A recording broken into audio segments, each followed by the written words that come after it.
नमस्कार दोस्तों, मेरा नाम है अंशु और आप सुन रहे हैं हॉरर कहानी और वो भी मेरी जुबानी।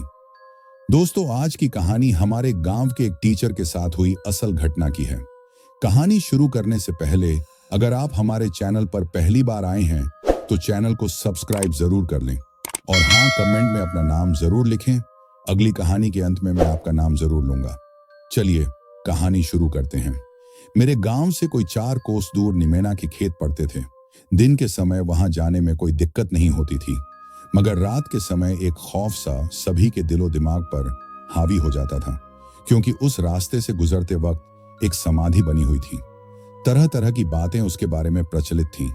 गांव के बड़े बूढ़े बताते थे कि वह समाधि जिस व्यक्ति की थी वह काफी दुष्ट स्वभाव का हुआ करता था। बात बात पर लोगों से झगड़ना, अपनी बीवी बच्चों को बुरी तरह पीटना आदि सभी बुरे काम वह करता था।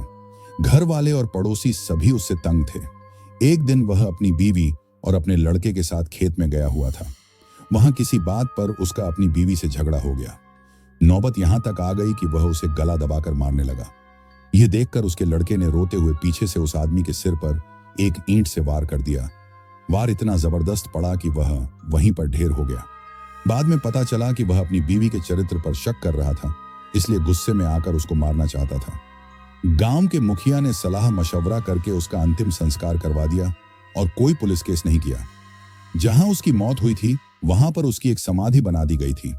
गांव के लोग उसको भूल चुके थे, मगर उसकी मौत के लगभग 6 महीने बाद कुछ ऐसा घटित हुआ कि लोग भय से सिहर उठे। एक दिन उसकी बीवी की लाश उसकी समाधि के पास ही मिली और हैरानी की बात यह थी कि उसे गला घोंट कर मारा गया था। सभी दबे स्वर में कहते थे कि सज्जन लौट आया है, यह सब उसी ने किया है। बहरहाल उसके बच्चों को उसके मामा के घर भेज दिया गया। अब सज्जन का घर भी बिल्कुल वीरान हो गया था। खेत बंजर हो गए थे। यूं ही 1 या 2 बरस बीत गए थे।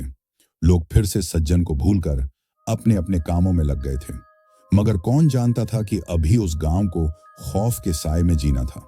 दरअसल एक रात को कोई चोर सज्जन के घर ताला तोड़कर घुस गया और यह उसकी आखिरी भूल साबित हुई। उसकी चीखों से सारा इलाका गूंज उठा। जब गांव वालों ने वहां पहुंचकर उसे बाहर निकाला तो सभी डर से कांप उठे। चोर लहूलुहान हालत में जमीन पर पड़ा था। खौफ उसकी आंखों में साफ झलक रहा था। उसे देखकर साफ पता चल रहा था कि उसने कुछ ऐसा देखा है जिसने उसे अंदर तक दहला दिया है। वह बार बार घर के एक कोने की ओर इशारा करते हुए बेहोश हो गया। सुबह उसने जो कुछ बताया उससे सभी और ज्यादा डर गए। उसने बताया कि जैसे ही मैं घर के भीतर घुसा, पीछे से किसी ने आकर मेरे कंधे पर हाथ रखा। कांपते हुए जब मैं पलटा तो मेरे मुंह से चीख निकल गई, क्योंकि मेरे सामने एक भयानक साया खड़ा था जिसका चेहरा खून से लथपथ था। आंखें गुस्से से अंगारे सी लग रही थीं। उसने बुरी तरह से दांत पीसते हुए मेरा गला पकड़ा और मुझे ऊपर उठा लिया। अपने नाखूनों से मेरा चेहरा बुरी तरह नोच लिया। अंधेरे के कारण मैं उसको सही तरह से पहचान नहीं पाया, लेकिन इतना तय है कि वह कोई इंसान हरगिज नहीं था, वह कोई शैतान था। सभी ने महसूस किया कि वह शैतान सज्जन ही है।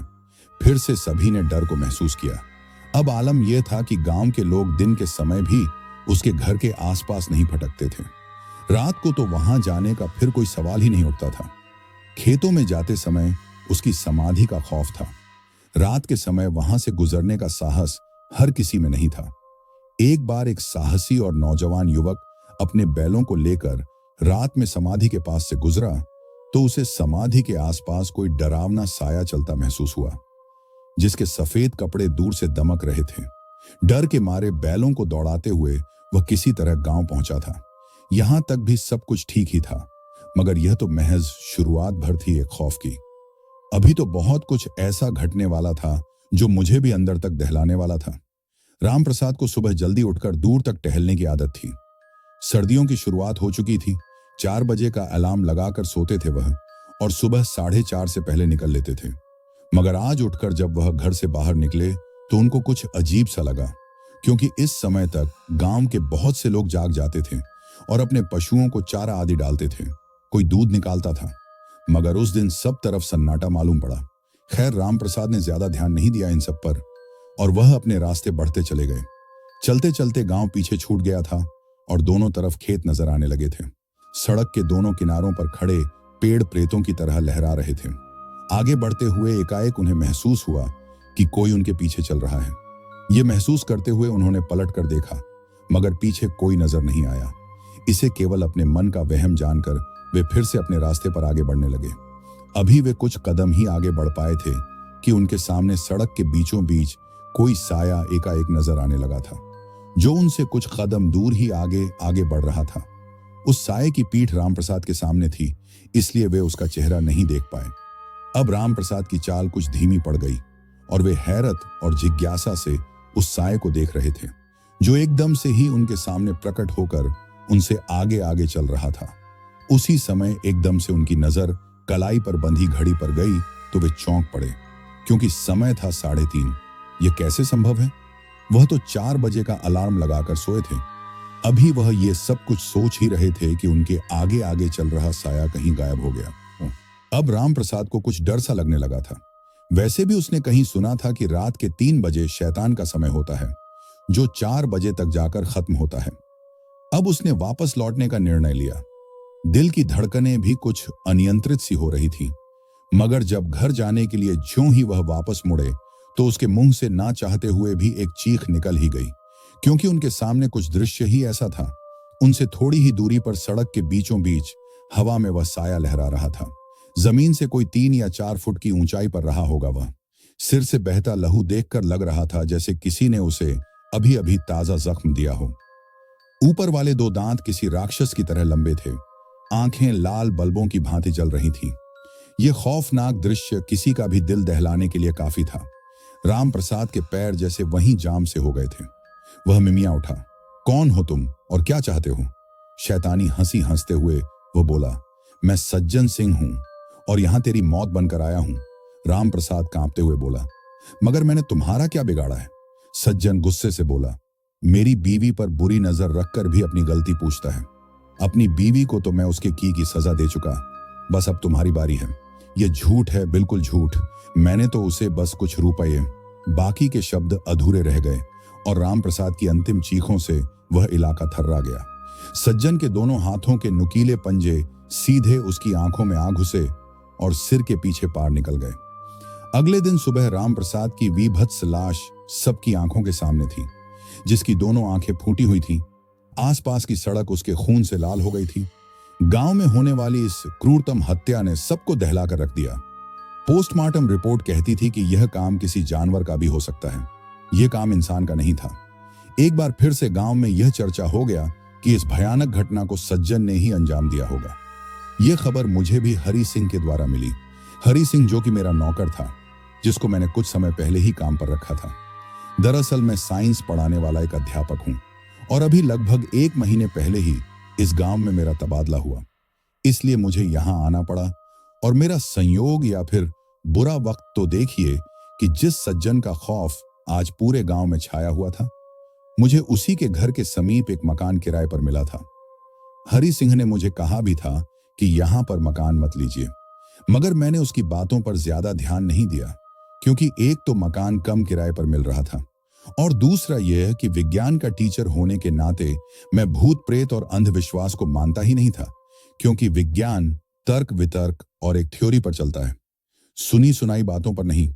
मगर यह जरूरी नहीं कि सब कुछ वैसा ही हो जैसा हम और हमारा विज्ञान समझता है, बल्कि यह दुनिया ऐसे ऐसे हैरत अंगेज रहस्यों से भरी पड़ी है जिनकी तह तक विज्ञान भी अब तक नहीं पहुंच पाया है। उन्हीं रहस्यों में से एक रहस्य भूत प्रेत और आत्माओं का भी है। रामप्रसाद की हृदय विदारक मौत ने गांव वालों के साथ साथ मुझे भी बहुत कुछ सोचने को मजबूर कर दिया था। जिस रामप्रसाद को इतनी निर्ममता से मारा गया था, उसकी बीवी और 2 छोटे बच्चे भी थे, जो उसके बाद बिल्कुल बेसहारा हो गए थे। उनमें से लड़का जिसका नाम अमन था, वह मेरी कक्षा का छात्र था। मुझे भी इस घटना ने बहुत विचलित कर दिया था। अब मुझे अपने एक दोस्त प्रोफेसर भंवर रंगा की बातें याद आने लगी थीं, जो हरदम कहते थे कि इस धरती पर इंसान के साथ साथ शैतान का भी वजूद है, जो किसी भी हद तक हमें नुकसान पहुंचा सकता है। लेकिन मैं उसकी बातों से इत्तेफाक नहीं रखता था और उससे बहस में उलझ जाता था, जिस पर अंत में वह कहते, ठीक है भाई, आज तुम इन सब पर भले ही यकीन मत करो, मगर एक वक्त ऐसा भी आ सकता है कि इस विषय पर तुम्हारा नजरिया ही बदल जाए। खैर कुछ दिन बाद गांव में एक साधु आया। गांव के लोगों ने हाथ जोड़कर अपनी समस्या बताई और सज्जन के खौफ से गांव को मुक्त करने की विनती करने लगे। साधु ने सारी घटना जानकर हर संभव मदद की घोषणा की। उसके साथ ही उसका एक चेला भी था। वे दोनों गांव से थोड़ा बाहर एक मंदिर में रुके थे। कुछ दिन बाद उसने गांव में एक बड़ा यज्ञ करने की बात कही, जिससे सारी दुष्ट शक्तियों से गांव मुक्त हो सके। उसके कहे अनुसार यज्ञ का सारा सामान उपलब्ध करवाया गया और यज्ञ से पहले सज्जन की समाधि के पास जाकर उसने कुछ मंत्र पढ़े। ऐसा करते समय साधु की आंखों में बहुत गुस्सा नजर आ रहा था। वह एक अलग बात थी कि जिस समय वह समाधि के पास मौजूद था, डर के मारे कोई भी गांव वाला उस समाधि के आसपास भी नहीं खड़ा था। उसके बाद वह और उसका चेला सज्जन के घर में जा घुसे। तमाम तरह के तंत्र मंत्र पढ़कर साधु ने एक सफेद आटे जैसे पदार्थ से पूरे घर को बींध सा दिया। सभी के साथ साथ मैं भी साधु की सारी कार्रवाई को ध्यान से देख रहा था और सोच रहा था कि क्या इससे कुछ लाभ हो पाएगा। यज्ञ से एक दिन पहले गांव के मंदिर में साधु और उसका चेला सुल्फे का धुआं उड़ा रहे थे। रात का समय था। चेले ने पूछा, महाराज, हवन यज्ञ से क्या वह शैतान मुक्ति पा जाएगा? उसकी इस बात पर साधु ने कहा, तू हमेशा मूर्ख ही रहेगा। हवन यज्ञ पर बहुत सा पैसा आएगा, दान दक्षिणा मिलेगी। उसके बाद हम यहां से कहीं और फुर्र हो जाएंगे। उसके बाद यहां क्या होता है उसे हमें क्या लेना देना। अपने गुरु के मुंह से यह सब सुनकर चेला हैरान रह गया। उसे अभी झांत नहीं हुआ था कि जिसे वह गुरु बनाए बैठा है वह एक लालची और ढोंगी आदमी है। उसे तो गुरु कहना भी गुरु के पद की तौहीन होगी। वह मन में यह सब सोचने लगा और जमीन पर दरी बिछाकर लेट गया। साधु सोने से पहले एक बार मंदिर से बाहर निकला। अगले पल वह लघु शंका के लिए मंदिर से थोड़ी दूरी पर मौजूद झाड़ियों की ओर बढ़ रहा था। अपने काम से निबटकर जैसे ही वह वापस पलटा, उसके सामने सज्जन खड़ा था। वही खौफनाक रूप जिसे देखकर बड़े बड़े कांप जाए। एकदम से उसे अपने सामने देखकर साधु दहाड़ा, कौन है तू जो यूं मेरा रास्ता रोक रहा है? वह गुर्राया, शैतान से उसका परिचय नहीं पूछा करते। मूर्ख साधु, बस इतना समझ ले कि मेरी समाधि और मेरे घर को छूकर तूने अपनी मौत को दावत दी है। साधु उसके खतरनाक इरादे भांपकर अंदर तक सिहर गया। उसे क्या पता था कि सज्जन की समाधि के पास जाकर मंत्र पढ़ने का नाटक करना और उसके घर को मंत्रों द्वारा बांधने का ड्रामा करना उसको इतना भारी पड़ेगा। मगर अब क्या हो सकता था? आखिरी कोशिश के लिए उसने अपना लोहे का चिमटा उठाने के लिए हाथ आगे बढ़ाया, मगर यह क्या चिमटा टस से मस नहीं हुआ। इस पर साधु वापस मंदिर की तरफ भागा, क्योंकि वह जानता था कि अगर एक बार वह मंदिर के भीतर घुस गया तो यह शैतान उसका कुछ नहीं बिगाड़ पाएगा। मगर वह भाग भाग कर थक चुका था, लेकिन मंदिर तक नहीं पहुंच पा रहा था, जबकि मंदिर उससे कुछ ही फासले पर मौजूद था। ठहाके लगाते हुए सज्जन ने एक नजर चिमटे को देखा और चिमटा हवा में लहरते हुए साधु की तरफ तेजी से लपका। खच की जोरदार आवाज के साथ चिमटे का अगला नुकीला हिस्सा साधु के पेट में जा घुसा और पीछे पीठ से आर पार निकल गया। साधु की चीखों से सारा इलाका गूंज उठा। चीखें सुनकर चेला बाहर दौड़ा और यह सब देखकर कांप गया। उसके सामने साधु कटे वृक्ष सा पड़ा हुआ था। उसके शरीर से खून के फव्वारे फूट रहे थे और सज्जन पलटकर वहां से गायब हो गया था। कुछ देर में ही पूरा गांव वहां इकट्ठा हो चुका था। उनकी अंतिम आश व साधु भी सज्जन का शिकार हो गया था। वह अलग बात थी कि उसके चेले के सिवा कोई यह नहीं जानता था कि साधु ढोंगी और पाखंडी था। मैं भी उस समय वहां मौजूद था। पागलों जैसी हालत में चेला चिल्ला चिल्ला कर कह रहा था, मैंने उस शैतान को अपनी आंखों से देखा है। उसी ने गुरुजी को मारा है। वह एक भयानक रूह है जो किसी को नहीं छोड़ेगी। उसकी बदहवास हालत बता रही थी कि वह सच बोल रहा था। अब मैंने भी अपने तन बदन में एक सिहरन सी महसूस की और सोचने लगा कि क्या इस शैतान का खात्मा करने का कोई भी उपाय नहीं। अभी मैं यह सब सोच ही रहा था कि मुझे वहां से थोड़ी दूरी पर झाड़ियों में मौजूद वह साया दिखाई दिया जो बड़ा भयानक था। आंखों में अंगारे लिए वह मुझे ही घूर रहा था। मैंने अपने पूरे तन बदन में एक भय की ठंडी लहर सी महसूस की। घर वापस लौटने के बाद भी मेरा भय कम नहीं हुआ था।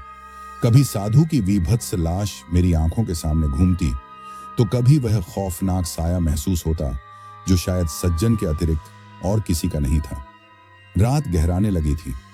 अब तो मुझे इस बात से भी डर महसूस हो रहा था कि मैं उसके घर के ही समीप रुका हूं।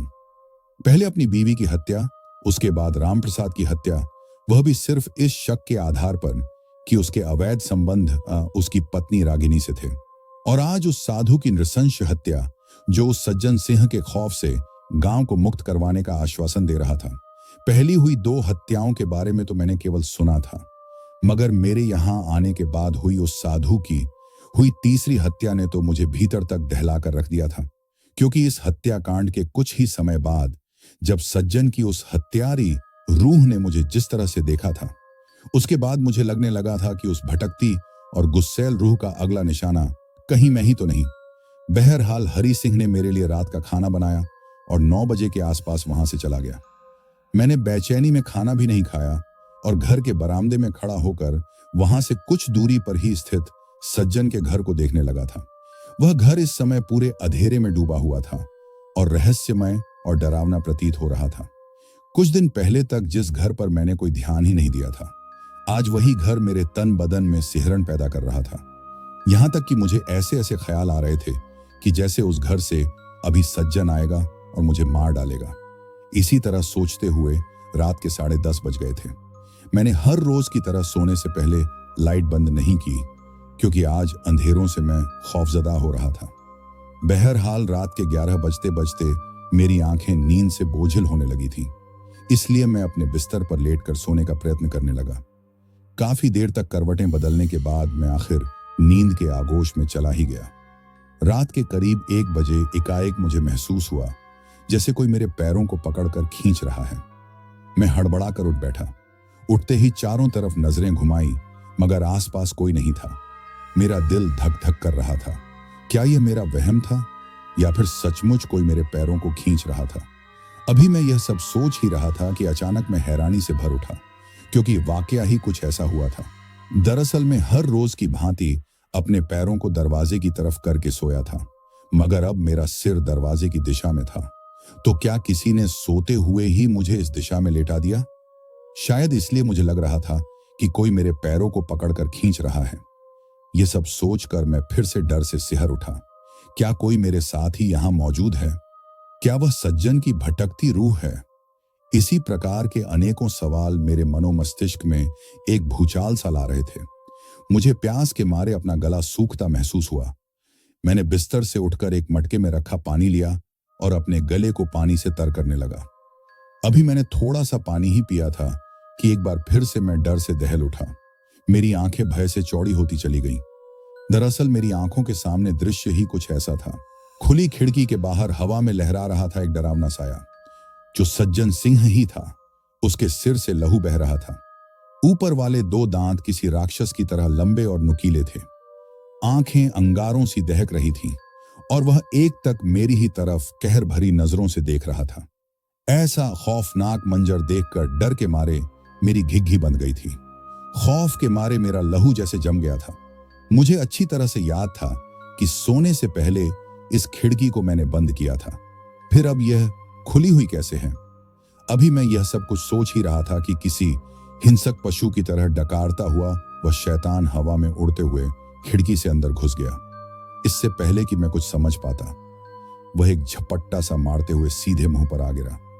एकदम हुए इस हमले का मुझे जरा भी अंदाजा नहीं था, लिहाजा मेरी आंखों के आगे एकदम से अंधेरा सा छा गया और लड़खड़ाते हुए मैं जमीन पर जा गिरा। और ऐसे खतरनाक वक्त में मेरे चेतना खोते हुए मस्तिष्क में केवल यही सवाल उभर रहा था कि क्या मैं मरने वाला हूं? पूरी रात बेहोश रहने के बाद जब मुझे होश आया तो एक बार को तो मुझे यकीन ही नहीं हुआ कि मैं जिंदा हूं। मगर यही सच था कि उस खौफनाक रात के बाद भी मैं जिंदा और सही सलामत था। और मेरे लिए यह बहुत आश्चर्य भरी बात थी, क्योंकि सज्जन सिंह जैसी दुष्ट आत्मा द्वारा जिंदा छोड़ देना किसी चमत्कार से कम नहीं था मेरे लिए। खैर, उस डरावनी रात के बाद मैंने निश्चय कर लिया था कि अब मैं इस खतरनाक गांव में एक दिन भी नहीं रहूंगा, चाहे इसके लिए मुझे नौकरी ही क्यों ना छोड़नी पड़े, क्योंकि भले ही मेरी जान बच गई थी, मगर दहशत के वो पल जो मैंने रात में जिए थे, उनको याद करते हुए मैं बार बार सिहर उठता था। मौत मुझे जैसे छूकर निकल गई थी और ऐसा करके शायद उसने मुझे यहां से चले जाने का इशारा किया हो। यही सोचकर अब मैंने यहां से चले जाने की सोची थी, मगर मैं क्या जानता था कि यह सब मेरे लिए इतना आसान नहीं होने वाला था, क्योंकि इंसान की सोची गई हर बात पूरी हो यह जरूरी तो नहीं। आखिर किस्मत भी तो कोई चीज है जो हम सबको मनमाने तरीके से चलाती है। हुआ कुछ यूं कि सुबह 9 बजे के आसपास मेरे प्रोफेसर दोस्त भंवर रंगा का फोन आया। बातों बातों में मैंने उसे सब कुछ बताया। सुनकर कुछ देर चुप रहने के बाद उन्होंने कहा कि वे आज रात तक यही मेरे पास पहुंच रहे हैं, तब तक तुम गांव छोड़कर कहीं मत जाना। मैंने भी अब कुछ सोचते हुए फिलहाल यह गांव छोड़ने का इरादा कुछ दिनों के लिए टाल दिया, मगर जिस घर में मैं ठहरा हुआ था वह अवश्य छोड़ दिया था, क्योंकि मेरे विचार से अब यहां पर रुकना अपनी मौत को दावत देने जैसा था। हरी सिंह ने अपने घर के समीप ही मुझे दूसरा मकान दिला दिया। उसके बाद ही मैंने कुछ राहत की सांस ली। अब मुझे इंतजार था तो बस अपने दोस्त प्रोफेसर भंवर रंगा का, जो पैरानॉर्मल मामलों में बहुत ज्यादा दिलचस्पी लेते थे और पता नहीं कितनी ही ऐसी जगहों पर आज तक जा चुके थे। उनके आने में अभी काफी देर लगने वाली थी, इसलिए तब तक मैंने स्कूल में रहकर बच्चों को पढ़ाना ही बेहतर समझा।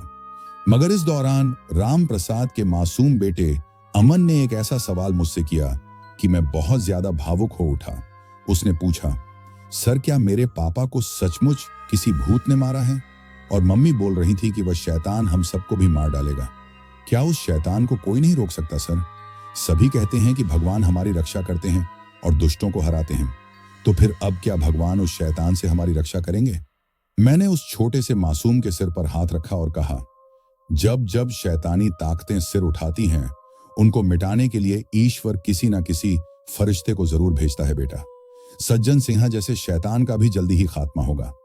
अंतिम वाक्य बोलते हुए ना जाने क्यों मेरे जबड़े सख्ती से भींच गए थे और अंदर से जैसे एक आवाज आ रही थी कि इस बच्चे की तरह अब और किसी मासूम को अनाथ नहीं होने दूंगा उस दुष्टात्मा के हाथों।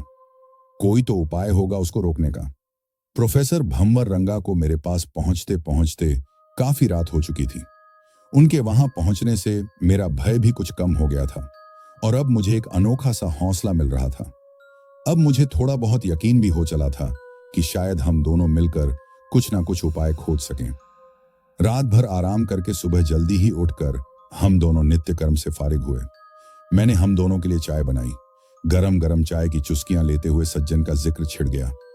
बहुत सी बातें तो मैं प्रोफेसर साहब को पहले ही फोन पर बता चुका था, मगर फिर भी जो थोड़ा बहुत उनको बताना बाकी रह गया था वह सब भी उनको बताने लगा। मगर इस बीच सबसे बड़ा सवाल मेरे मन में खटक रहा था कि इतने सारे लोगों को बुरी तरह मौत के घाट उतारने वाली सज्जन की रूह ने मुझे कैसे जिंदा छोड़ दिया। यह सवाल मैंने प्रोफेसर रंगा से भी किया। इस पर उन्होंने अपनी फ्रेंच कट दाढ़ी को खुजाते हुए जवाब दिया, पिछली हत्याओं को देखते हुए इतना तो तय है कि सज्जन की रूह बहुत खौफनाक है और उससे किसी दया की उम्मीद रखना बिल्कुल बेमानी होगी। इसीलिए मेरा यह मानना है कि कुछ ऐसा हुआ है जिसके कारण वह तुमको चाहते हुए भी नहीं मार पाया। मगर वह क्या था, यह सब पता करना बहुत जरूरी है। और यह सब कैसे पता चलेगा? मैंने उत्सुकतावश उनसे पूछा। इस पर उन्होंने मुस्कुराते हुए कहा, बुरी आत्माएं हमेशा पवित्र चीजों से ही डरती हैं, जैसे कोई ऐसी वस्तु जिससे ईश्वर की मौजूदगी का एहसास हो। ऐसा कुछ ना कुछ अवश्य तुम्हारे पास भी होगा। सोचो। प्रोफेसर की इस बात से मैं सचमुच सोचने पर मजबूर हो गया था। ऐसा क्या है मेरे पास जो इतना पावरफुल है कि जिससे टकराकर सज्जन सिंह जैसी दुष्ट आत्मा भी पीछे हट गई। तभी सोचते हुए एकदम से मैं उछल पड़ा और अपने गले में मौजूद मां काली के लैकेट पर मेरा हाथ चला गया। उसे हाथ में पकड़कर दिखाते हुए चीखा, कहीं यही तो नहीं वह पवित्र चीज जिसका आप जिक्र कर रहे हैं? प्रोफेसर ने उसे छूते हुए अपनी आंखें बंद की और कुछ ही समय बाद बाकायदा जैसे घोषणा की, हाँ यही पवित्र लॉकेट तुम्हारी रक्षा कर रहा था। तब मैंने बताया कि यह लॉकेट मुझे एक सिद्ध बाबा ने दिया था जो हरिद्वार में मुझे मिले थे और उन्होंने कहा भी था कि यह दुष्ट शक्तियों से तुम्हारी रक्षा करेगा। अगर यह लॉकेट मेरे गले में नहीं होता तो इससे आगे के बारे में सोचकर मैं खौफ से भर उठा था। मगर मुझे इस बात की भी बेहद खुशी हो रही थी कि इस पवित्र लॉकेट के रहते वह शैतानी रूह मेरा कुछ नहीं बिगाड़ सकती। मगर अफसोस मेरी यह खुशी भी ज्यादा देर तक टिक नहीं सकी, क्योंकि लॉकेट को अपने हाथों से उलट पलट कर देखते हुए प्रोफेसर ने जैसे एक ऐलान सा किया, अब यह लॉकेट दोबारा से तुम्हारी रक्षा नहीं कर सकेगा। उनके यह कहने से मैं तो एकदम से चौंक ही पड़ा था। मगर क्यों? बस मेरे मुंह से केवल इतना ही निकल सका था। इस पर उन्होंने फिर से कहा, क्योंकि अब यह खंडित हो चुका है। उनकी इस बात पर मैंने ध्यान से उस लैकेट को देखा तो पाया कि प्रोफेसर साहब का कहना बिल्कुल सही था। उस लैकेट के बीचों बीच एक दरार सी आ गई थी और लग रहा था कि वह कभी भी टूटकर दो भागों में बढ़ सकता है। जब सज्जन ने रात के वक्त तुम पर हमला किया होगा तभी शायद यह टूट गया होगा। प्रोफेसर ने जो सोचा था वही शायद सच रहा होगा, मगर अब आगे की रणनीति क्या हो, यही सवाल मेरे लिए सबसे बड़ा था। इस पर प्रोफेसर ने तय किया कि सबसे पहले गांव के लोगों से इस बारे में पूछताछ की जाए। इसलिए खाना खाने के बाद करीब 10 बजे वे दोनों गांव के लोगों से पूछताछ करने चल पड़े। मगर प्रोफेसर साहब को जल्दी ही पता चल गया कि इस गांव वाले लोगों के दिलो दिमाग पर सज्जन की रूह का खौफ किस कदर हावी है, क्योंकि कोई भी सज्जन पर खुलकर बोलने को तैयार नहीं था। ज्यादा जोर देने पर एक आदमी ने झल्लाहट में कहा, हमारी जान आफत में क्यों डाल रहे हो साहब? सज्जन के बारे में उसकी मां से ही जाकर क्यों नहीं पूछ लेते? उसकी इस बात पर प्रोफेसर के साथ साथ मैं भी हैरान रह गया था। सज्जन की मां, क्या वह जिंदा है? अगर हां तो हमको अब तक पता क्यों नहीं चला इस बात का? अब तक कहां छुपी थी वह? ऐसो अनेकों सवाल हमारे दिमागों में घूम रहे थे। पूछने पर पता चला कि वह गांव से थोड़ी दूरी पर एक झोंपड़ी नुमा घर में अकेली रहती है। सज्जन की बूढ़ी मां की बात सामने आने पर अब कहानी में एक नया मोड़ आ चुका था। जल्दी ही हम दोनों उनके पास पहुंचे। गांव से दूर एक ऊंचे टीले पर बनी झोंपड़ी में रहती थी वह। उम्र कम से कम 75 या 80 के करीब रही होगी। झुर्रियोंदार चेहरा और कांपते हाथों में लाठी से चलती थी वह। अपने सामने दो अजनबी लोगों को देखकर उसकी बूढ़ी नजरों में कई सारे सवाल उभरे, जिसे मैंने यह कहकर हल किया कि हम पुलिस वाले तो हरगिज नहीं हैं। इस पर बुढ़िया खामोशी से मेरी तरफ देखने लगी, जैसे हमारे वहां जाने का कारण खोज रही हो। अब मैंने सीधे मुद्दे पर आते हुए कहा, देखिए अम्मा जी, हम यहाँ पर सज्जन सिंह के बारे में कुछ बातें करने आए हैं। इस पर बुढ़िया ने कहा, जब सज्जन सिंह मर चुका तो उसके बारे में बातें करके क्या मिलेगा तुमको? इस बात का जवाब प्रोफेसर साहब ने दिया, कुछ लोग मर के भी नहीं मरते अम्मा जी, और सज्जन सिंह भी उनमें से ही एक है। मर कर भी उसकी रूह भटक रही है और अब तक एक एक करके 3 लोगों को मार चुकी है उसकी खूनी रूह, और आगे भी कितने लोग उसके शिकार बनेंगे इस बारे में भी कोई नहीं जानता। आलम यह है कि पूरा गांव आज दहशत में जी रहा है। अगर आप हमारी कुछ सहायता करें तो शायद कोई समाधान निकले।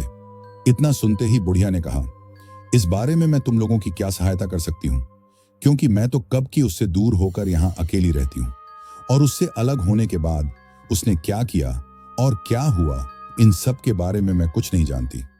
बुढ़िया ने इस बात से संकेत दे दिया था कि इस बारे में वह हमारी कोई खास सहायता नहीं करने वाली।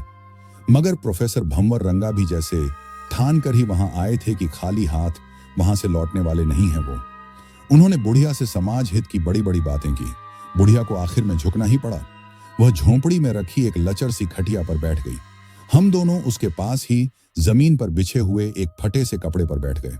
थोड़ी लंबी सांस लेने के बाद बुढ़िया ने बताना शुरू किया, सज्जन के पिता यानी मेरे पति का साया बचपन में ही सज्जन के सिर से हट गया था। उनको कैंसर हुआ था। जब दवा ने काम करना बंद कर दिया तो मैंने दुआओं के साथ साथ तंत्र मंत्र और झाड़ फूंक का सहारा लेना शुरू किया, क्योंकि अपनों की जान बचाने के लिए आदमी कुछ भी कर सकता है। बाबाओं और तांत्रिकों को मेरे घर में आते देखकर लोग तरह तरह की बातें करने लगे थे। कुछ तो मुझे दबी जबान से डायन भी कहने लगे थे। हद तो उस दिन हुई जब मेरे पति की मौत के बाद गली की औरत ने सरेआम कहा कि यह डायन अपने पति को खा गई। सभी हमें घृणा की दृष्टि से देखने लगे थे। यहां तक कि हमारा गांव में रहना भी दूभर हो चुका था। मगर मैंने सब सहकर भी सज्जन की खातिर गांव नहीं छोड़ा, क्योंकि मैं सोचती थी कि जब सज्जन बड़ा हो जाएगा तो सब कुछ ठीक हो जाएगा। मगर मेरी यह इच्छा भी पूरी होती नहीं दिख रही थी, क्योंकि सज्जन बचपन से ही जिद्दी, झगड़ालू और हिंसक प्रवृत्ति का बच्चा था। जब वह केवल 7 साल का था तब उसने एक पिल्ले को जमीन में जिंदा ही दफना दिया था, और ऐसा करने के बाद जो हिंसक चमक उसकी आंखों में मैंने महसूस की थी, उसे देखकर मैं भी थर्रा गई थी। उसके इस कृत्य पर मैंने उसे बहुत मारा पीटा। जब वह बड़ा हुआ तो मैंने उसकी यह सोचकर शादी करवाई कि हो सकता है इसके बाद वह सुधर जाए। लेकिन ऐसा सोचना मेरा वहम था जो जल्दी ही मिट गया। उसकी बीवी और बच्चे उससे बहुत डरते थे। जरा सी बात पर वह सबको बुरी तरह से पीटता था। उसके कृत्यों का जब मैंने विरोध किया तो उसने मुझे धक्के मारकर घर से निकाल दिया, और उसी दिन से मैं यहां रहने लगी। कहते हैं कि उसके बाद वह अपनी बीवी रागिनी को शक के चलते मारना चाहता था, मगर उसके लड़के ने ही उसे मौत के घाट उतार दिया। एक पल में ही पूरा परिवार तबाह हो गया। ये बताते वक्त बुढ़िया की आंखें भीग गईं। सचमुच बहुत ही दर्दनाक कहानी थी उसकी। कुछ पल रुक कर उसने आगे कहा, उसके बाद मैंने बहुत कोशिश की कि सज्जन के बच्चों को अपने पास रख लूं, मगर मेरी एक न चली और बहू के मायके वाले बच्चों को अपने साथ ले गए। इतना बताकर बुढ़िया चुप हो गई। अब यह बात तो साफ थी कि सज्जन सिंह बहुत ही बुरा आदमी था और शायद ऐसे ही आदमी मरकर भी दुष्टता निभाते हैं, जैसा कि वह निभा ही रहा था। मगर प्रोफेसर रंगा कुछ और ही सोच रहे थे और जल्दी ही उन्होंने अपने मन की बात जाहिर भी कर दी थी। उन्होंने शंकित नजरों से बुढ़िया को देखते हुए कहा, यह बात मेरी समझ से परे है कि एक साधारण सा इंसान मरकर इतना शक्तिशाली कैसे हो सकता है। मैंने बहुत आत्माओं पर आधारित बहुत सी पुस्तकें पढ़ी हैं, बहुत से केस अपनी आंखों से भी देखे, मगर कोई साधारण आदमी मरकर इतना शक्तिशाली हो जाए ऐसा बहुत ही कम होता है। उसकी इस बात पर बुढ़िया ने जो कहा उसे सुनकर प्रोफेसर के साथ साथ मैं भी हैरान रह गया। वो बोली, तुमसे किसने कह दिया कि सज्जन कोई साधारण आदमी था? वह शैतान का उपासक था, इसलिए मरकर भी वह मर नहीं सका, बल्कि जीते जी जो थोड़ी बहुत दुष्ट शक्ति उसके पास थी, मरने के बाद उसमें कई गुना बढ़ोतरी आ गई है और इसका उपयोग वह इंसानों को मारने में कर रहा है। अभी अभी मिली यह नवीनतम जानकारी हम दोनों को हैरान कर देने वाली थी। प्रोफेसर ने कहा, जितना सोचा था उससे ज्यादा पेचीदा मामला निकला यह तो। और मैं ये सोच रहा था कि क्या अब हमारा और सज्जन का टकराव नजदीक है? क्या प्रोफेसर भंवर रंगा सज्जन को रोक पाएगा? उसी रात गांव में एक अजीब सा सन्नाटा चारों ओर फैला हुआ था। बीच बीच में कभी कभार कुत्तों के रोने से रात का सन्नाटा कुछ देर के लिए अवश्य भंग हो जाता था, मगर फिर से मनहूसियत सी छा जाती थी। प्रोफेसर और मैं थकान के कारण जल्दी ही सो चुके थे और उधर सज्जन के मकान के भीतर से कोई साया निकला और एक निश्चित दिशा की ओर बढ़ चला। कुछ देर बाद ही गांव के एक मकान से चीखें गूंज उठीं और एक औरत के गले से भल्ल भल्ल करके खून बह रहा था। उसकी पथराई आंखें बता रही थीं कि वह औरत मर चुकी थी। गौर करने वाली बात यह थी कि यह वही औरत थी जिसने सबसे पहले सज्जन की मां को चुड़ैल कहा था। निमेना में होने वाली यह चौथी रहस्यमय मौत थी। लाश की हालत बड़ी विभत्स थी। मरने वाली उस औरत की आंखों में अभी तक खौफ ठहरा हुआ था और गौर करने वाली बात यह थी कि यह वही औरत थी जिसने कभी सबसे पहले सज्जन की मां को डायन कहा था। अब किसी शक की गुंजाइश ही नहीं रही थी कि यह सब सज्जन की दुष्ट रूह का ही किया धरा है। हर आंख में अब खौफ ही खौफ था। प्रोफेसर भंवर रंगा ने अब सज्जन के घर में जाने का निश्चय किया था, क्योंकि उनका मानना था कि वहां से ही सज्जन के खात्मे का कोई उपाय मिलेगा। मुझे भी उनके इस फैसले में उनका साथ देना ही था। हमारे इस कदम को मेरे नौकर हरि सिंह और बहुत से गांव वालों ने आत्मघाती बताया, क्योंकि सज्जन के घर में घुसने का मतलब था अपनी मौत को दावत देना। मगर अब इसके सिवा और कोई चारा भी नहीं बचा था। लगभग दोपहर के 12 बजने वाले थे। प्रोफेसर साहब ने सारी तैयारियां कर ली थी। उन्होंने ऐसा ऐसा सामान भी लिया था जैसा आमतौर पर तांत्रिक रखते हैं, और कुछ ही समय बाद हम दोनों वहां से बाहर निकलने लगे। तभी एक जानी पहचानी सी आवाज हम दोनों के कानों में पड़ी, ठहरो, तुम दोनों मिलकर भी उसका सामना नहीं कर पाओगे, वहां पर तुम्हें मेरी जरूरत पड़ेगी। उनके सामने वहीं झुर्रियों भरे चेहरे वाली औरत खड़ी थी, जो सज्जन की मां शिवगामी के अलावा और कोई नहीं थी। उसके वहां पर आने से हम दोनों कुछ हैरान हुए, क्योंकि हमें यकीन नहीं था कि वह इस मामले में हमारी कोई सहायता करेंगी। मगर फिलहाल यही सच था और वह हमारी मदद के लिए ही वहां पर आई थी। मगर वह हमारी क्या और कितनी मदद कर सकती थी, अभी इस बारे में कुछ भी कहा नहीं जा सकता था। बहरहाल प्रोफेसर साहब ने कुछ सोचते हुए उनको अपने साथ ले चलने का फैसला किया। मगर उससे पहले वे एकांत में गए और किसी से फोन पर काफी देर तक बातों में व्यस्त रहे। मगर उन्होंने किससे और क्या बातें की, यह तो उस समय मैं भी नहीं जान पाया। मगर इतना जरूर जान गया था कि अब सज्जन सिंह से आर पार लड़ाई का समय आ चुका था। दोपहर का लगभग 1 बज रहा था जब हम सब सज्जन के उजाड़ मकान की तरफ चल पड़े। रास्ते में एक बहुत ही लंबा तगड़ा युवक हमारे सामने आ गया, जिसका नाम वीर सिंह था। उसने कहा, आप लोग इस गांव के लिए इतना कुछ कर रहे हैं तो हमारा भी कुछ फर्ज बनता है। मैं भी आप लोगों का साथ दूंगा और आपकी सहायता करूंगा। उसके आग्रह को हम में से कोई भी नहीं टाल पाया, इसलिए उसे भी अपने साथ शामिल कर लिया। अब हम कुल 4 लोग थे। सज्जन के घर के भीतर जाने से पहले प्रोफेसर साहब ने सबको एक जगह रोक लिया और कहा, मेरे इजाजत के बिना किसी भी चीज को मत छूना, और जो कुछ अजीब सा नजर आए तो भी उस पर विश्वास नहीं करना। ऐसी ही अनेक बातें हमको समझाने के बाद वे हमें मकान के भीतर ले चले। वह बहुत बड़ा और जर्जर हो चुका मकान था, जिसके आंगन में एक सूखा पेड़ खड़ा था, और कहते हैं कि सूखा पेड़ घर के लिए बहुत अशुभ समझा जाता है। चारों ओर झाड़ झंखाड़ उगे हुए थे, यहां तक कि मकान की दीवारों और छतों पर भी। दरवाजे को धकेल कर सभी अंदर घुस गए। भीतर घुसते ही सभी को एक अजीब सी दुर्गंध का एहसास हुआ। प्रोफेसर साहब जानते थे कि यह गंध किसी असामान्य वस्तु की उपस्थिति का प्रतीक है।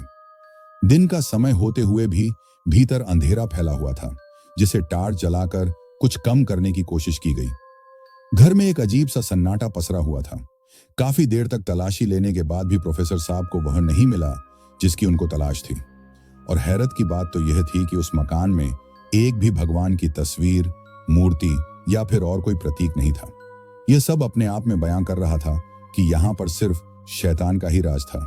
तब उन्होंने सज्जन की मां शिवगामी की ओर देखा और कहा, आप काफी समय तक यहां रही हैं, आप ही हमें वह जगह दिखाइए जहां सज्जन शैतान की पूजा करता था। शिवगामी ने सहमति में अपना सिर हिलाया और अपनी लाठी को टेकते हुए एक तरफ चल पड़ी। मेरे और प्रोफेसर साहब के साथ साथ वह युवक वीर सिंह भी बुढ़िया के पीछे पीछे चल पड़ा। थोड़ा चलने पर हम सब जिस कमरे में पहुंचे वह किसी हाल नुमा सा बड़ा कमरा था, जिसमें एक सुनहरे रंग की बड़ी मूर्ति एक कोने में रखी हुई थी। बुढ़िया ने उस मूर्ति की तरफ देखते हुए कहा, इस मूर्ति को यहां से उठाओ। प्रोफेसर ने उस युवक वीर सिंह की ओर इशारा किया। वीर सिंह ने आगे बढ़ते हुए उस मूर्ति को थाम लिया, जिसकी ऊंचाई कम से कम 4 फुट रही होगी। वह किसी इंसान की मूर्त थी, जिसके चेहरे पर एक अनोखी मुस्कान थी। मूर्ति में काफी ज्यादा वजन था, और उसका पता इसी बात से चल रहा था जब उसे उठाने में वीर सिंह पसीने से तरबतर हो चुका था। मूर्ति के हटने पर सबकी नजरें उस काले कपड़े पर पड़ी जो दीवार पर लगा हुआ था। बुढ़िया ने आगे बढ़ते हुए उस कपड़े को पकड़कर खींच लिया। उस कपड़े के हटते ही उस जगह पर कोई गुप्त रास्ता नजर आने लगा था। इस घर में ऐसा भी कोई गुप्त रास्ता हो सकता है, ऐसा शायद ही किसी ने सोचा हो। अब हम सबको उस रास्ते से भीतर जाना था। जिसके पार क्या था, यह तो शायद शिवगामी ही जानती थी। इससे आगे मैं कुछ और सोच पाता उससे पहले ही प्रोफेसर साहब ने मुझे कहा, इससे आगे की डगर इतनी आसान नहीं होगी, मगर हम सबको हौसला बनाए रखना होगा। उसके बाद हम सभी एक एक करते हुए उस मार्ग के अंदर घुसते चले गए थे। थोड़ा आगे चलने पर सीढ़ियां बनी हुई थी जो नीचे उतर रही थी। हर तरफ घुप अंधेरा था जो हम सब की धड़कनों को बढ़ा रहा था। करीब 2 मिनट तक सीढ़ियां उतरने के बाद हम जिस जगह पहुंचे वह किसी तहखाने जैसी थी। दीवारों पर मशालें टंगी हुई थी, जिन्हें मेरे इशारे पर उस युवक ने आग द्वारा रोशन कर दिया था। अब उस तहखाने में अच्छी खासी रोशनी हो गई थी, और अब जो चीज हमें दिखाई दी उसे देखकर प्रोफेसर की आंखें चमक उठी। एक कोने में कोई शैतान की मूर्ति रखी हुई थी, जिसकी आंखों में खून सा उतरा महसूस हो रहा था। एक हाथ में बड़ा कटोरा था, जिस पर खून के सूखे हुए निशान बता रहे थे कि यह शैतान काफी खून छक चुका था। प्रोफेसर साहब उस मूर्ति को ध्यान से देख रहे थे और उसके काफी करीब खड़े हुए थे। मेरी निगाहें मूर्ति के सामने रखे हुए उस अजीब से सामान पर टिकी थी। लाल रंग का सिंदूर जैसा पदार्थ, बहुत सी खुशबूदार शीशियों की डिबियां, रंग बिरंगे कपड़े और एक कपड़े का गुड्डा जिसके माथे पर लाल टीका लगा हुआ था। जाहिर था कि यह सभी तंत्र मंत्र का सामान था, जिसे शायद सज्जन इस्तेमाल करता होगा कभी। शाम के 6 बज रहे थे। अब तक जो आसमान साफ और नीला दिखाई दे रहा था, एकदम से ही उसमें काले काले बादल घुमड़ आए थे। तेज हवाएं चलने लगी थीं। हर तरफ अंधेरे की काली चादर फैल गई थी। रह रहकर बिजली भी चमकने लगी थी। और फिर गांव वालों ने वह खौफनाक मंजर देखा कि जिससे सभी कांप उठे।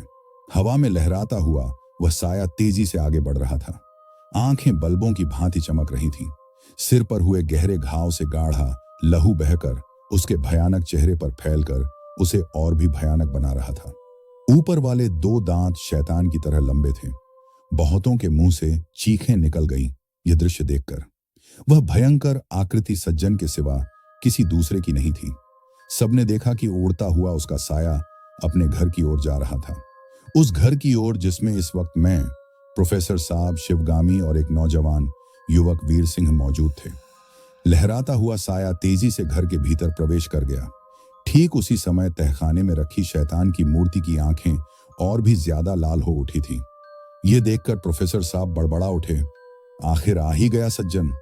शांत दिखाई देने वाला माहौल एकदम से ही तनावपूर्ण नजर आने लगा था।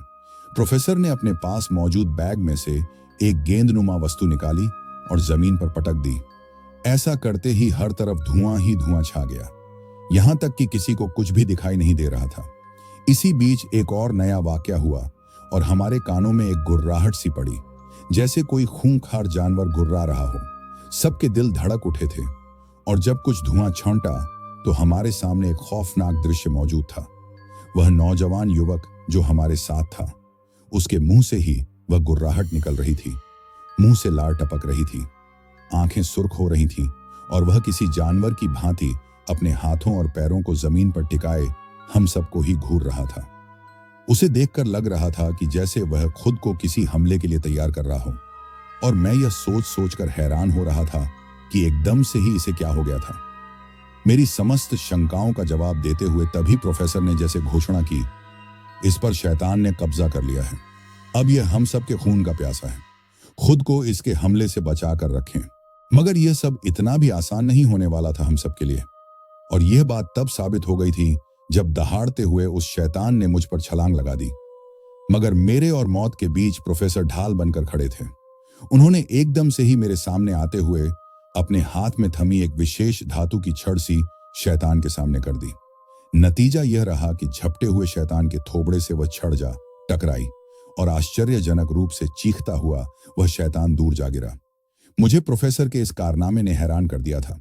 उधर शैतान फिर से अपने हमले के लिए दोबारा तैयार हो रहा था, मगर ज्यों ही वह दोबारा हम पर झपटा, प्रोफेसर ने एक छोटी सी बोतल जेब से निकाली और उसमें मौजूद पानी शैतान पर छिड़क दिया, जिसका परिणाम यह रहा कि वह शैतान आग की लपटों में घिरा चीख रहा था और जल्दी ही वह धड़ाम से जमीन पर गिरकर बेहोश हो गया। मगर आश्चर्य यह था कि आग से उसका जिस्म जला नहीं था। प्रोफेसर चीखा, किसी भी तरह इस शैतानी मूर्ति को तोड़ दो, वरना सज्जन को हराना काफी मुश्किल होगा। इस पर मैंने चारों ओर निगाहें दौड़ाई ताकि कुछ ऐसा ढूंढ सकूं जिससे उस मूर्ति पर वार किया जा सके, और जल्दी ही मुझे तहखाने के एक कोने में रखी लोहे की एक छड़ दिखाई दी। मैंने देर ना करते हुए जल्दी से लपक कर उसे उठाया और मूर्ति की ओर लपका, मगर मैं शैतानी मूर्ति तक पहुंच नहीं पाया और अगले पल ही जमाने भर की हैरत मेरी आंखों में नजर आने लगी।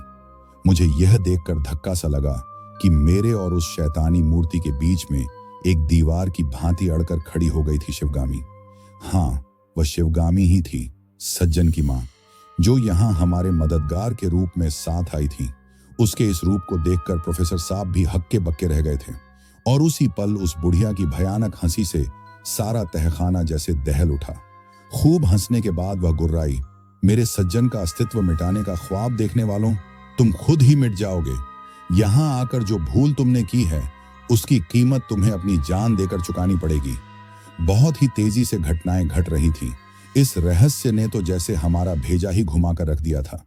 किसे मालूम था कि शिवगामी हमारी मददगार नहीं बल्कि हमारी जान की प्यासी होगी। अभी हम इस सदमे से उभर भी नहीं पाए थे कि तहखाने में एक आकृति उभरने लगी थी। वह सज्जन की रूह थी। प्रोफेसर ने बुढ़िया से कहा, एक दुष्ट का साथ देकर गलत कर रही हैं आप, और आपने तो कहा था कि आपको सज्जन से कुछ मतलब नहीं, तो फिर यह सब क्या है? वह गुर्राई, सब कुछ जानते हुए भी मूर्ख मत बन बच्चे। मैं अपने सज्जन से दूर हुई ही कब थी? मैंने झूठ कहा था कि सज्जन ने मुझे घर से बाहर निकाला। वह तो इसकी मनहूस बीवी रागिनी थी, जिसके कारण मैंने घर को छोड़ा, क्योंकि उसे पता चल चुका था कि मैं और सज्जन दोनों शैतान के पुजारी हैं। तब मुझे उसके सामने घर छोड़ने का नाटक करना पड़ा, मगर सच यह था कि हम दोनों माँ बेटा लगातार संपर्क में रहते थे। सब कुछ हमारे हिसाब से चल रहा था, मगर उस नासमझी के कारण मेरा सज्जन मारा गया। मगर इससे पहले कि उसका अंतिम संस्कार होता, मैंने सबसे नजर बचाकर उसके ऊपर तंत्र मंत्र किया ताकि उसकी रूह को यहीं रोक सकूं, और इसमें मैं कामयाब भी रही। मेरा सज्जन यही रहा और मैं गांव वालों की नजरों में बस एक लाचार बुढ़िया बनकर रह गई थी, जो गांव से बाहर रहती थी। सज्जन ने जितने भी लोगों को मारा है उसमें मेरा भी पूरा सहयोग रहा है। इतनी देर से उसकी बात चुपचाप सुन रहा मैं एकाएक चीख पड़ा, तुम्हें क्या मिला ये सब करके? तुम्हारी जहरीली सोच के कारण ही तुम्हारे परिवार का सर्वनाश हुआ। बहुत से लोग मारे गए। अपने सफेद बालों को बिखराते हुए जहरीले स्वर में वो बोली, शैतान के पुजारियों का कोई परिवार नहीं होता। उनका सब कुछ शैतान के चरणों में अर्पित हो जाता है। और रही बात कि मुझे क्या मिला, तो सुनो, सुकून मिला। क्योंकि जिस गांव वालों ने मुझे डायन कहा था, आज वो सभी भय से थर थर कांप रहे हैं। मेरे दुश्मन मर रहे हैं और अब तुम भी मरोगे, क्योंकि तुमने हमसे टकराने की जुर्रत की है। शैतान की ताकत को ललकारने वाले नेस्त नाबूद हो जाया करते हैं। मैंने इस पर उसे ललकारते हुए कहा, यह भी मत भूलो कि भगवान के सामने आकर बड़े बड़े शैतान भी नेस्त नाबूद हो जाते हैं। तो फिर लगाओ अपना दम, आखिर हम भी तो देखें कि तुम्हारा भगवान तुम्हारा कितना साथ देता है। यह कहते हुए वह सज्जन की ओर देखकर चिल्लाई, सज्जन सिंह, छड़ा दो इन दोनों की बलि शैतान को। यह कहते ही गुर्राते हुए शैतान सज्जन झपटा। मगर प्रोफेसर भी कोई साधारण चीज नहीं थी जिसको इतनी आसानी से हरा दिया जाए।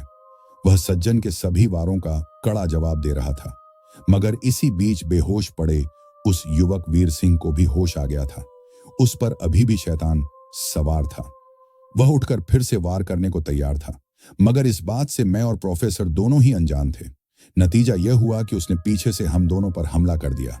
पीछे से किया गया यह हमला बड़ा घातक सिद्ध हुआ। अगले ही पल हम दोनों जमीन पर गिर चुके थे। सज्जन, शिवगामी और वह युवक वीर सिंह अब हमें घेरे खड़े थे। इससे पहले कि हम कुछ कर पाते, प्रोफेसर के सिर पर पीछे से वार हुआ और वह बेहोश होते चले गए। यही हाल मेरा भी किया गया। बेहोशी की काली चादर जब मेरी आंखों पर छा रही थी, तब मेरे मन में यही एक अंतिम सवाल था कि क्या हम मरने जा रहे हैं। पता नहीं कितनी देर बेहोश रहने के बाद जब मेरी आंखें खुली तो मैंने खुद को बंधनों में जकड़े पाया। ठीक यही हाल प्रोफेसर साहब का भी था। हम दोनों के हाथ पीछे बंधे हुए थे और हम दोनों इस समय शैतानी मूर्ति के चरणों में पड़े थे। थोड़ी देर बाद उनको भी होश आ गया था और शिवगामी ने हमें होश में आते देखकर एक तलवार नुमा हथियार अपने हाथों में थाम लिया था। यानी वह सचमुच हमारी बलि चढ़ाने जा रही थी। मौत हमारी आंखों के सामने नाच रही थी। इस मुश्किल क्षण में मैंने अंतिम आश के रूप में प्रोफेसर साहब की ओर देखा कि शायद वे कुछ करें। और जब मेरी आंखें उनसे मिली तो मैं हैरान रह गया था, क्योंकि ऐसे वक्त में भी वे मुस्कुरा रहे थे। उनकी मुस्कान देखकर मैं सोचने लगा कि क्या वह पागल हो गए हैं, जो मौत को सर पर देखकर भी हंस रहे हैं। यहां हमारी जिंदगी दांव पर लगी थी और वह खौफजदा नहीं थे। उसी समय बुढ़िया हमारे सिर पर आ खड़ी हुई थी। उसकी आंखों में एक वहशीपन मौजूद था और सज्जन का घिनौना चेहरा उस समय और भी डरावना महसूस हो रहा था। अब किसी भी क्षण तलवार हमारी गर्दनों को उड़ाने वाली थी और ऐसा करने के लिए बुढ़िया ने ज्यों ही हाथ ऊपर उठाया, कुछ हवा में उड़ता हुआ आया और बुढ़िया के ऊपर आ गिरा। चीख मारकर वह एक तरफ जा गिरी। तलवार भी हाथ से छूट गई थी। ऐसा करने वाले की तरफ जब मैंने देखा तो हैरान रह गया। काले कपड़े पहने हुए वहां दो आदमी खड़े थे और तीसरे ने बुढ़िया पर छलांग लगाई थी, जो एक तरफ गिरा हुआ था। अचानक से यूं प्रकट हुए अपने मददगारों को देखकर मेरी जान में जान आई। अब मुझे प्रोफेसर की मुस्कान का अर्थ समझ आ रहा था। ये सब उन्हीं के आदमी रहे होंगे जो ऐन वक्त पर हमें बचाने आ गए थे। शाबाश नरेश, बिल्कुल सही समय पर आए हो तुम। प्रोफेसर खुशी से चिल्लाने लगे। अब जल्दी से हमें आजाद करो ताकि हम इनकी बैंड बजा सकें। मामला बिगड़ते देखकर बुढ़िया ने संभलते हुए फिर से तलवार उठा ली थी और गरजते हुए हमारी तरफ लपकी थी। मगर उसके और सज्जन के सामने उनमें से दो आदमी अड़ चुके थे और तीसरे यानी नरेश ने जल्दी से हम दोनों को आजाद कर दिया था। फिर से बाजी हमारे हाथों में थी। अब वे 3 थे तो हम भी 5 जने थे। प्रोफेसर ने बुढ़िया की तरफ देखते हुए कहा, हैरान मत हो कि ये तीनों यहां तक कैसे आ पहुंचे। मुझे शुरू से ही शक था कि कोई आदमी सज्जन का साथ दे रहा है, मगर कौन इस बारे में मैं खुद भी नहीं जानता था। इसलिए यहां आने से पहले मैंने काफी देर तक किसी से बात की थी, और वो भी एकांत में जाकर। कुछ याद आया क्या? वह बातें मैंने नरेश से की थी, जो मेरा सबसे चहेता स्टूडेंट है, जिसे मैंने सारी विद्याएं सिखा रखी हैं। वह साए की तरह मेरे साथ रहता था, मगर मैं इस गांव में उसको अपने साथ नहीं लाया था, क्योंकि मैं जानता था कि उसकी जरूरत मुझे बाद में पड़ेगी। इसलिए मैंने यहां सज्जन के घर में घुसने से पहले नरेश को समझा दिया था कि उसे कब और कहां आना है, और जब मुझे ढूंढते हुए वह अंदर आया होगा तो उसे आसानी से वह रास्ता मिल गया होगा जो हम पहले ही ढूंढकर खोल चुके थे। प्रोफेसर के इस प्लान से मैं अवाक रह गया था। इतना शातिर दिमाग उनके पास होगा ये मैंने कभी नहीं सोचा था। माना कि तू बहुत चालाक है प्रोफेसर, मगर अब भी तू और तेरी यह सेना हमसे बच नहीं पाओगे। इस बार सज्जन दहाड़ा और उसने अपने नुकीले दांत उनमें से एक की गर्दन में गड़ा दिया। वह तहखाना उस आदमी की चीखों से थर्रा उठा। उसी समय प्रोफेसर ने अपने थैले को संभाला और उसमें से एक पवित्र पुस्तक और पवित्र जल की शीशी निकाली और कुछ मंत्र पढ़ते हुए सज्जन पर पानी के छींटे मार दिए, जिससे सज्जन दर्द से बिलबिला उठा। यह देखकर उसकी मां शिवगामी ने फिर से अपनी तलवार संभाली और प्रोफेसर को मारने दौड़ी, मगर ठीक उसी समय नरेश ने उसके सामने अपनी एक टांग अड़ा दी। फलस्वरूप भागती हुई बुढ़िया उलझकर गिर पड़ी और उसके हाथ में थमी तलवार उसके पेट में घुस गई। बुढ़िया की अंतिम चीखें गूंज उठी। यह सब देखकर जैसे सज्जन की आंखों में खून उतर आया। उसने एक ही वार से प्रोफेसर को दूर उछाल दिया।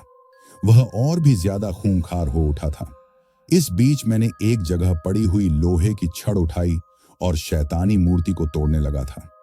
कुछ ही वारों से शैतान की गर्दन टूटकर अलग हो गई थी। उधर नरेश और प्रोफेसर ने सज्जन के चारों तरफ एक आग का घेरा बना दिया था, जिसमें से सज्जन चाहकर भी नहीं निकल पा रहा था। और उसी के साथ प्रोफेसर और नरेश दोनों मिलकर कुछ विशेष मंत्रों का उच्चारण कर रहे थे, जिनके प्रभाव से सज्जन चिल्लाने लगा था, मगर चाहकर भी उस घेरे को पार नहीं कर पा रहा था। एक और तीसरा आदमी पुस्तक से उन मंत्रों का उच्चारण कर रहा था, जिनसे भटकती रूह को मुक्ति मिल जाए। इस बीच वीर सिंह सज्जन को बचाने के लिए हम पर झपट रहा था, मगर वीरेन ने उसे एक जादुई लाल रस्सी से बांधकर उछाल फेंक दिया, जिससे वह सीधा दीवार से जा टकराया। टक्कर इतनी जबरदस्त थी कि उसका सिर तरबूज की भांति फट गया और वह मारा गया। अब तीनों का संयुक्त प्रयास रंग लाने लगा था। चीखता चिल्लाता हुआ सज्जन का शैतानी वजूद कभी लाल तो कभी काला पीला बनकर गायब हो रहा था और प्रोफेसर का चेहरा मंत्रोच्चारण के कारण लाल हो उठा था। अंत में एक तेज प्रकाश सा चमका और सज्जन और उसकी शैतानियत का वजूद मिट गया। सज्जन का खात्मा देखकर सभी के चेहरे खिल उठे थे। आखिर हमारी जीत जो हुई थी, बुराई की फिर से हार हुई थी और सत्य की लौ एक बार फिर से जगमगा रही थी।